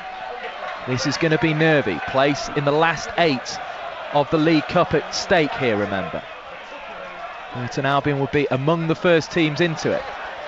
Brought down by Hesketh. Feeds in Boyce. He's got a chance to turn towards goal. Finds Fraser instead. Fraser evades a challenge. Shoots, looks for his hat-trick, and it's spilt by Steele just wide of the left-hand post. He seemed to want to gather it up into his belly and nearly made a right mess of it. It's out for a Burton Albion corner on the right. Good play again from Boyce. Going to be expecting him to shoot. Just played it into Fraser, and he got it a little bit stuck under his boots there, didn't he? Went for the bottom corner, and the keeper's made a meal of that, putting it round. I think he was thinking about feeding it one more to his left as well to Sordell, who was there, but couldn't get it out his feet initially, and then struck it goalward, and it was misfielded out round the left post. Burton Albion still lead by 2-1. 73rd minute. The yellow shirts still putting pressure on. Goes towards the near post. McFadzean can't quite get there. Comes back to Fraser on the edge of the box. Miscontrols. Comes to Boyce, and he'll set up for a corner this time from the left-hand side. Burton still putting the pressure on here. That's what Boyce does so well. He assesses the situation so quickly. Do I look to try and take the player, or no? He's going to crowd me out. I'll just play it off, and we'll get the corner, and we'll start again. 17 minutes of the game remaining. Marvin Sordell replacing the ball for a left wing corner. Boyce, Akins and McFadzean form a little triangle which breaks now as they run towards the 6-yard area. It comes across but headed away. Quinn tries to keep the attack going. Fraser on the edge of the box is picked up this time. McFadzean stabs it out to Sordell. He's going to whip it in from the left, low to Boyce, but Boyce just couldn't get it goalwards because of the tackle that came in from him. Another corner from the left hand side. Another goal here, Tony Bentley, and Burton Albion would be in, well, certainly in League Cup dreamland, wouldn't they? Yeah, it should be 3-1 though, shouldn't it, when you think back? But not to worry, let's play as we are now. Ian Boyce missing a 32nd minute penalty, but Scott Fraser in the 52nd minute and the 64th minute giving Burton their lead, and it comes into the near post this time towards Akins, but defended out. Now Sordell and Fraser exchange passes. What can Fraser do? He looks brimming with confidence, puts it right across goal, and Boyce was the man at the far post sliding in, just couldn't get the decisive touch. It's just not that man's night, but you get the feeling it may still well be his night. He may well score before the evening's out. Great play from Fraser there, wasn't it? Pinged that across the box. Keeper was flapping fresh air. Unfortunately, it was just beyond the lunge of Boyce. Players wearing black armbands tonight, distinctive on the sleeves of the yellow shirts of Burton Albion, in memory of those who died in the helicopter crash at Leicester City at the weekend. And there's been a terrific game of football tonight here in East Staffordshire. 75th minute we're now into. Halfway through it, in fact, before this throw is taken. Down the line it goes. Burton with that makeshift back four that will need to hold out for the remaining quarter of an hour. Brayford heads it forward. 2-1 the scoreline if you just joined us on 11:16 a.m. BBC Radio Derby. It's been the dog was running off with the ball then. Yes, the little insurance sponsor dog that does have his own little ball in the animated advertising hoardings, which we have because of course the Brewers entertaining everyone on television and not just on radio too, but you know the place to come for the best coverage. It's BBC Radio Derby, and we're continuing to give it to you this evening as Burton give away another lax little free kick, and Forest are forced to pull back. To Karanka, we were mentioning in the first half, never been beaten by opposition from League One or lower in a cup competition. Well, he's going to have to face up to that now. Nigel Clough has won his last 8, including 5 with Burton against sides from outside the Premier League. In the League Cup, has slid into the centre circle. It's going to be Lolly. Finds another red shirt and back to goal. Grabban has halved the Burton advantage. 2-1 Burton lead, and Matty Cash, who's getting forward still on the right, takes that ball out of play. I think Burton preferred the goal kick. I thought it gone out for the throw, but the linesman wasn't actually looking down the line. Marvin's just pointing out to him that it had gone out. But I think he'd prefer the keeper to have a kick than a throw in down that corner. Yep, Dimitar Evtimov against the club he once was employed by. We'll be able to send this long back towards the red shirts of Forest. The yellow shirts will be able to try and mount another attack, or at least gain territory, which feels just as crucial at this stage. Forward to Boyce. Got arms all over him from Hefferler, who seems to be panicking more and more as he realises quite how good the Northern Irishman is, but he couldn't get it past Luke Steele, and when he did, he put it over the bar from the penalty spot. This man Fraser, though, has got 2 goals for Burton, and he's feeding in Sordell now, who chipping it over left sideline of the penalty area. Finds Fraser once more. He's going to try and pull it back. Is anyone there? Allen's trying to jump there. He barges into Luke Steele, who's much the taller player, and Steele made the catch comfortably, and he rolled it out short. Burton still trying to keep the press on, which is quite something with 13 minutes of this game remaining. Akins tries to stand his man up. Quinn's been gone round, but McFadzean will get there, and it's to Sordell. He just puts his foot on the ball for a second. It's end-to-end stuff all of a sudden, but Burton just trying to keep the foot on the ball, and that's a terrible tackle by Liam Bridcut. We saw a terrible one to give away the penalty, and he's just hacked Fraser down in his own half. I think Fraser knew it was coming there, and it's a bit of a slow motion. He just turned the man too easily, didn't he? But, it's just breaking play up. I don't think Burton will mind that. You wouldn't put a hat-trick this evening for Scott Fraser past him. He's had one deflected into the top left corner, and he's beaten Steele on his right side with his left boot. Superb finish when slotted through by Liam Boyce. McFadzean chips it on, looking for Sordell. Cash comes and wins a header off him, and Lolly goes round Akins, who's now out of position. Quinn slows him down. It's drilled out, looking for Diaz's run on the left-hand side, and it's quick out off the toe. It's quick, but it's not that quick. Yeah, I don't even think a certain Usain Bolt of the Coastal Mariners would have caught that one on the far side. And if he had, he'd have had that first touch like a trampoline, as we've been hearing. It had gone out of play anyway, but there we go. Ben Robinson did once say he was interested in Usain Bolt ahead of the game against Middlesbrough. Maybe he'll have second thoughts having seen him play. He's having a good evening up in the director's box, I'm sure. Saw him on the way in the stadium tonight, looking ready to host an evening there. And his team have put on a good performance. Graben caught offside as the ball goes over the top here. Chris is just enjoying the game. He's I was got going to nothing say, to do. No goals or any. He's just sitting watching. It's been great. I didn't want to interrupt. There have been goals, actually. Bournemouth have another one. It's 2-1. Norwich did equalise through Hernandez, but Bournemouth have quickly got a second, so the Cherries are 2-1 up. They have also played 79 minutes down at the South Coast. It's still as you are in the other two games in National League. Sutton 1, Chesterfield 0, and FC United 1, Alfreton 0 in National League North. And you'll be able to text Chris Coles and tell him what you make of this Brewers performance tonight. 81333 and at BBC Derby Sport if Twitter is your preference.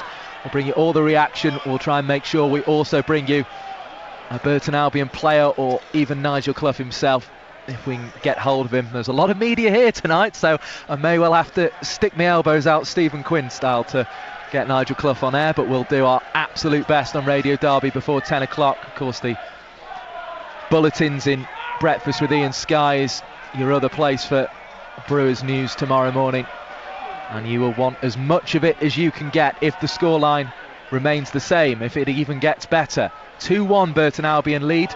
We're approaching the final 10 minutes of the game. Osborne chipping it down the line, looking for the run on the far side of Graben. Lolly's approaching into the box. Graben still has it on the left, and he's tackled well by Ben Fox. Great stuff from the 19-year-old. Well, he's just stood up there, hasn't he? And Graben's looking to do the fancy feet, and Fox just watched the ball. Now Graben has it in a deeper position from the throw, and Hesketh puts in a challenge. No one else was as excited about that as me, but I like a good tackle. And he stuck it well up the north stand. And I'm being told to calm down from the director's box, as I always am when we're here.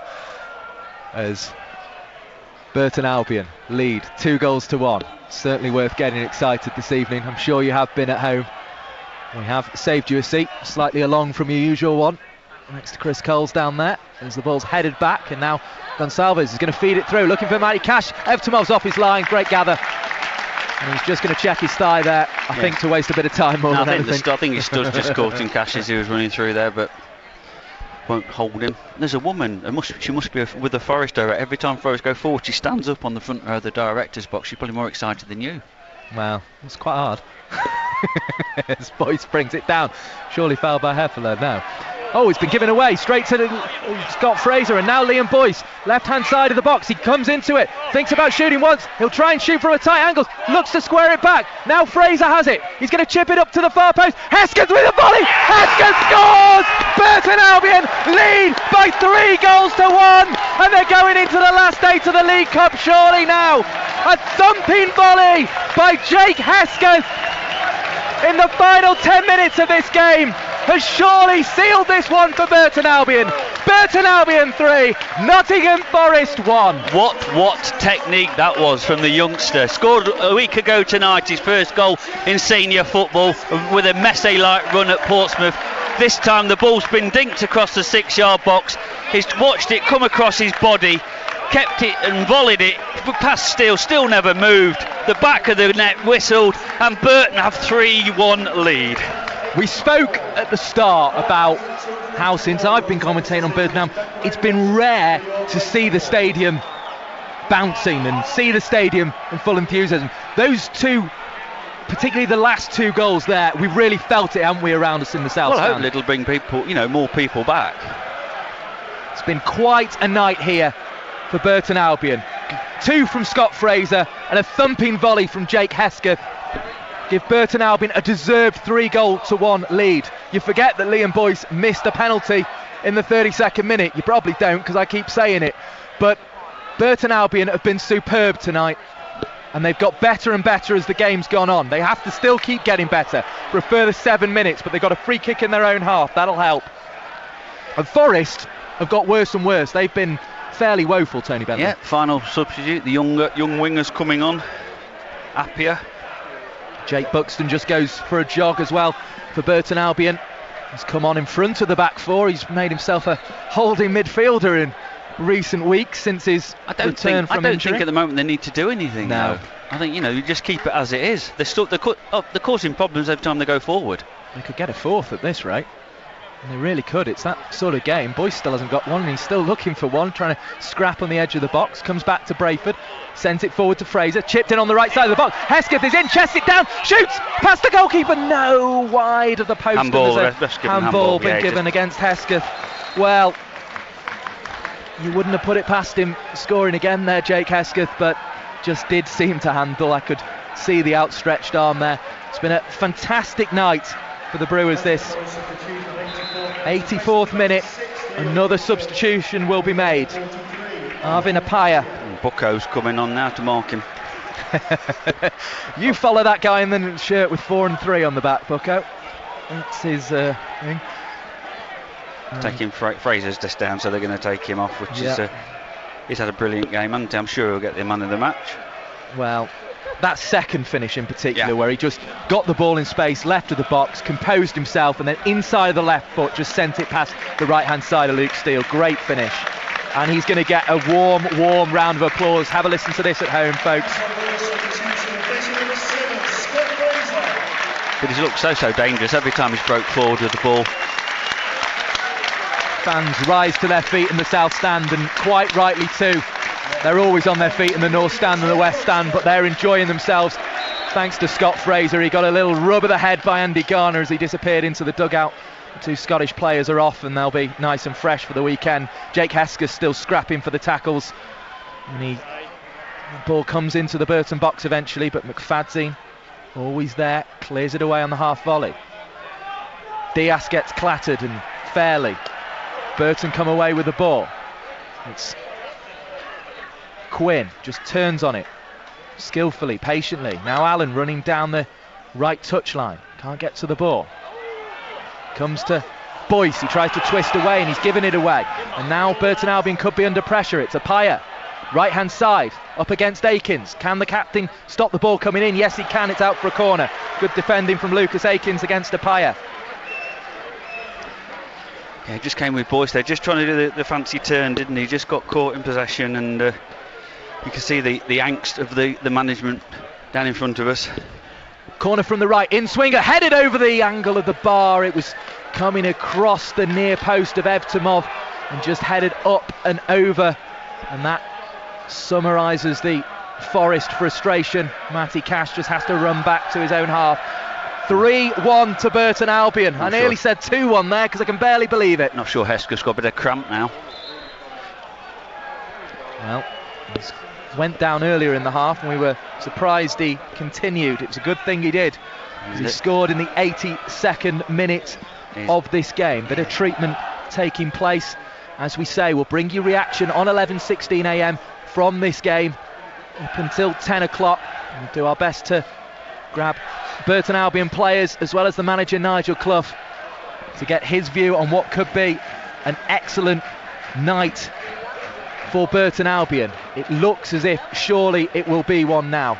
Forest have been woeful for the majority of this game. Burton Albion have got better and better. I think you did a disservice to Burton though, saying Forest have been woeful. I don't think Burton have let Forest play. There's enough quality in that Forest team, but Burton just haven't let them do what they want to do. And I think that's the credit to Burton. Well, I agree. Forest haven't been at their best, but Burton, a lot of what Burton's done has made them not be at their best. No, I agree with that completely. But it's been noticeable how bad the visitors have been, and it's also been very noticeable how Burton have kept getting better and better. And Jake Hesketh won't get a second goal. I think he's really frustrated to have to be coming off, but he's going to disappear down the tunnel for a little bit more treatment. Joe Sabara is on to replace him. And Burton's 19-year-old academy products will do the duties down the right-hand side. Buxton, he has gone into the midfield alongside Quinn, and he heads one away, and he'll head another one away. And noticeably, the captain's armband has gone to Jake Buxton, I think, but here comes Boyce. He's going to win it back on the edge of the Forest area. Left corner now. Skips past the challenge of Heffler, who's brought out wide, can't get it past Cashew. It's covering back, and it's out for a third corner for Burton from the left-hand side. Yeah, what Burton have done, they push Sordell as the sole striker now, the fresh legs up there, and Boyce has come to the left of the three midfielders in front of the two holding ones. But there, the ball just broke, and it was Boyce. Still got the legs, he still fancies the goal. Buxton barking the instructions, of course, booed roundly by the Forest fans for his work at Derby over the years. Quinn comes short for the corner. Boyce is still in the box. Well, Burton have got nobody in the box, that's why. And Liam Boyce finds Sordell again, the corner kick taker, and now it's Quinn on to Boyce. Burton happy to kill a few more seconds. No, it's offside. And the offside flag has gone up against Burton Albion. 89th minute we're entering. We'll keep an eye out for that board. Nigel Clough shouting on instructions. Great League Cup record. He's on course for his 6th straight win in this competition with Burton Albion against non-Premier League opposition. Man United, the side that knocked Burton Albion last season out of this competition at Old Trafford. And there's teams as big as that left in this competition that Burton will be going to face in the last 8. Derby County could join them if they beat Chelsea tomorrow night at Stamford Bridge. But it's been a wonderful evening for the Brewers to start off your week on Sports Scene so far. Cash will cross from the right-hand side, but it's over everyone, and it just about sums up the visitors' evening, although it is kept in play on the left-hand side. Can it be returned into the box? It goes to Graben. He scored the only Forest goal. Forced out, though, on the left-hand side. Burton holding their line well. Back up to the 18-yard area. Comes forward, and it's sussed out there by Quinn. 6 minutes of added time, everyone. It's not over yet, although Forest have just given Burton Albion a goal kick, but 6 minutes of added time. Burton Albion lead by 3-1. They're heading into the last 8 of the League Cup, but they still have work to do here. I think there's been a few injuries, haven't there? We've had the goals, a lot of substitutions, and a couple of bits of treatment for Burton players. Well, Nottingham Forest are going to be given every chance this evening to get this game to penalties, which is where we'll be going if it was a draw. They'd need 2 goals in the remaining 6 minutes of this game. Burton Albion through 2 from Fraser and 1 from Hesketh have cancelled out Graben's goal. Boyce missed a penalty in the first half, but that's been all but forgotten. Watson slides it through now, and now it's slid on once more to Appiah, who's going to shoot. Good save by Evtimov, but Appiah will put it in on the second attempt, and it's Burton Albion 3, Nottingham Forest 2. We've played just over a minute of injury time, and there's drama left in this one still. Yeah, Evtimov didn't hold the first shot, did he? He's played him around the back there, and he's hit it at Evtimov, and he's not held the ball. It's come back to Appiah, and he's followed up, and Burton just did not need that.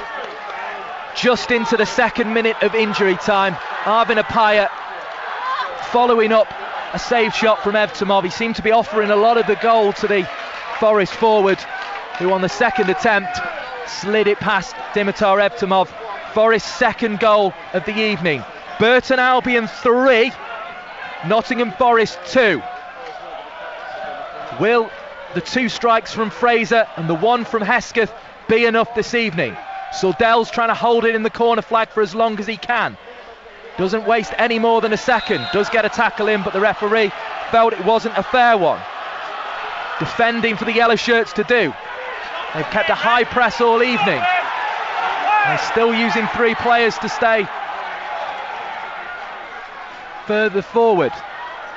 Sabaro came up as a 4th one but retreats now.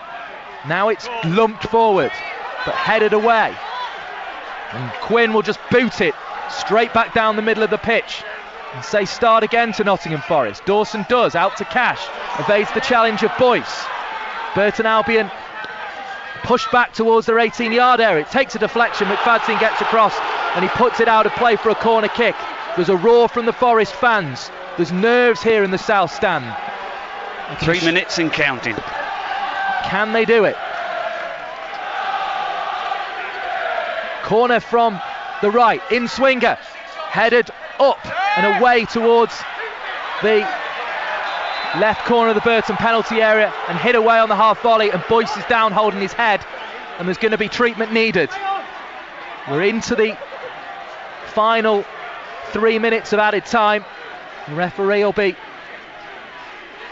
adding this on, just checks his watch over there, and there's a real tension descending in this black night with the floodlights. Well, the good thing is Burton should get the ball back. Shining down on that green grass. There's a lot Brayford.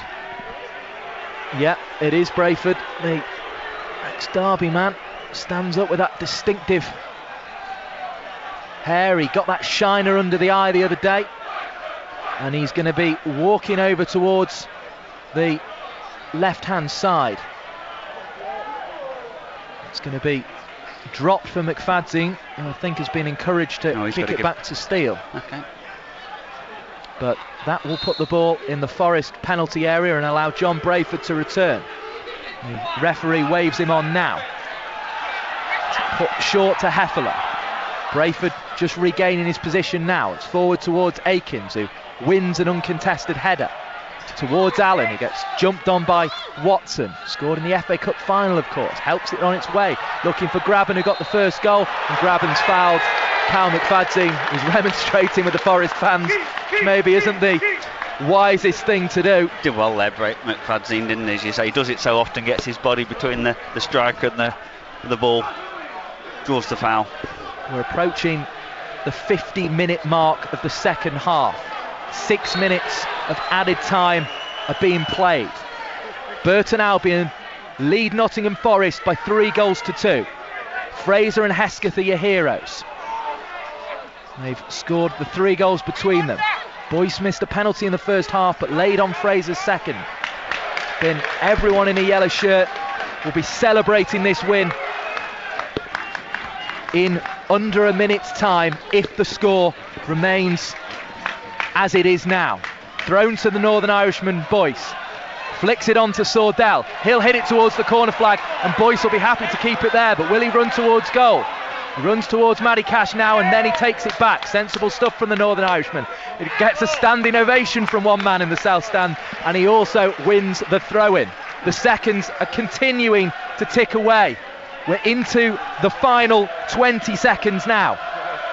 Liam Boyce dries the ball on his yellow Burton Albion shirt. This place is about to absolutely erupt if Burton Albion can hold on to this lead.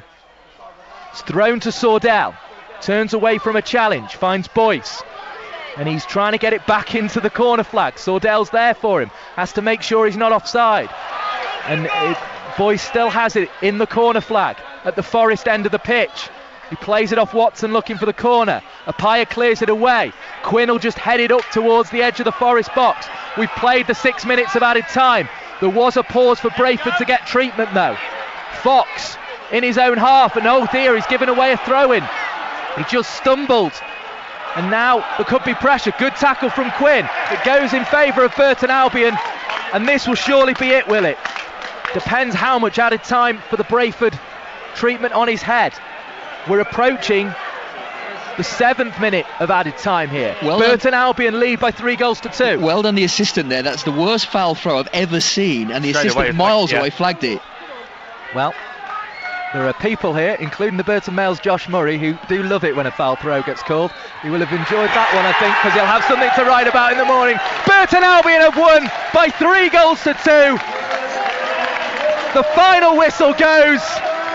The south, the west and the north stand erupt in joy.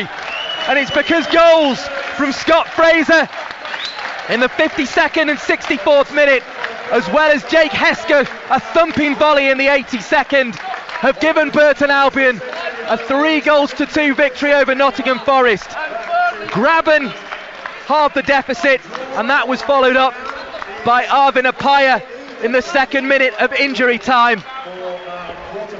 The visitors have been woeful, but Burton Albion have made them so. They've been absolutely superb this evening. They've got better and better as the 90 minutes have gone on. And Tony Bentley, you've been watching this team a long, long time. They're into the last 8 of the League Cup. You must have enjoyed seeing that. Fabulous is all I will say, because it was absolutely brilliant. I think, they thoroughly deserved that. 3-2 actually flatters Forest, because 2-goal advantage, I think, was a fair reflection of Burton's play tonight. They looked threatening every time they went forward, and yet again a makeshift back four for Burton, and be interesting to see what Nigel says. But when Burton play like that, you think, well, why can't they win every week in League One? Well, you do, and I'm glad you've said more than fabulous, because we're on air till 10 o'clock, Tony Bentley, and I'm sure, certainly if I don't, Chris Coles will definitely need you in that time. There's going to be a real round of applause here for the Burton Albion players, and people are joining in the south stand. They're standing to their feet. John Brayford just giving a high five to Nick Fenton, the physio. There's a big smile on Joe Sabara's face. He came on as a substitute. Jamie Allen, such an unsung hero, always swapping around with the striker, who was fouled for a penalty but wasn't converted. But it mattered not, because in the second half, Burton